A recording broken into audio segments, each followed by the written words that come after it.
Que la grâce du Seigneur Jésus-Christ, l'amour de Dieu et la communication du Saint-Esprit soient sur vous. Bonjour à tous dans le beau nom de Jésus.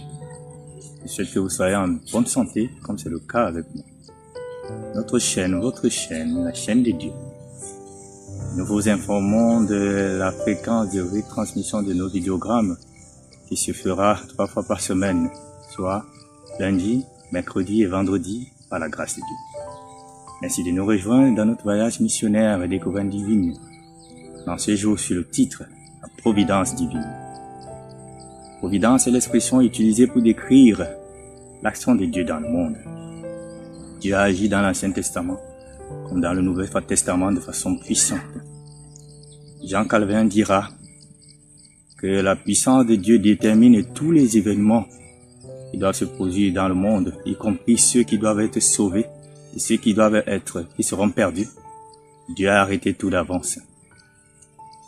Quant à Saint Augustin, Dieu détermine également les événements du monde, mais laisse le libre choix aux êtres humains d'adhérer ou de ne pas adhérer. C'est dans ce contexte que nous voulons vous plonger dans le livre de Luc en son chapitre 1, verset 37. Il est écrit: car rien n'était possible à Dieu. Oui, Dieu est tout puissant et il réalise des choses extraordinaires. Non seulement Dieu accomplit des choses, il fait des choses qui ont un lien direct avec sa nature et sa volonté. Dieu est amour et il ne peut haïr. 1 Jean 4, verset 8 nous dit ceci: celui qui n'aime pas n'a pas connu Dieu, car Dieu est amour. Il ne peut également pas mentir, comme nous le confirme le livre de Nombres en son chapitre 23, verset 19.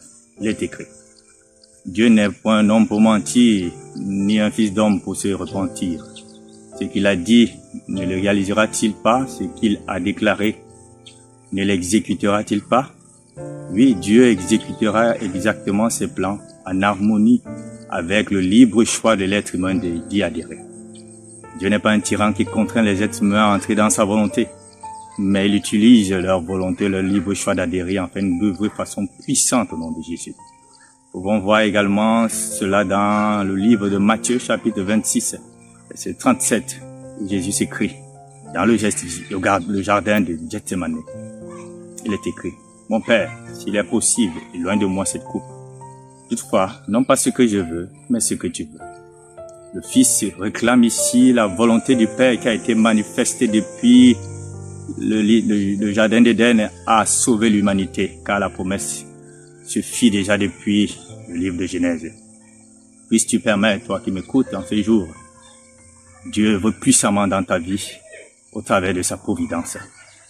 Certainement, tu passes par les batailles, tu passes par les difficultés, tu passes par le désespoir. La vie n'a plus de sens pour toi. Mais Dieu te demande une chose: accorde-lui le libre choix de lui permettre d'adhérer et de te manifester puissamment afin de te donner la victoire dans tes batailles, la victoire dans tes combats, la victoire dans tes conflits.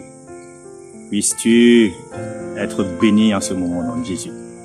Merci de nous avoir suivis et à lundi prochain par la grâce de Dieu, mais sous un nouveau titre: la préservation divine. Shalom.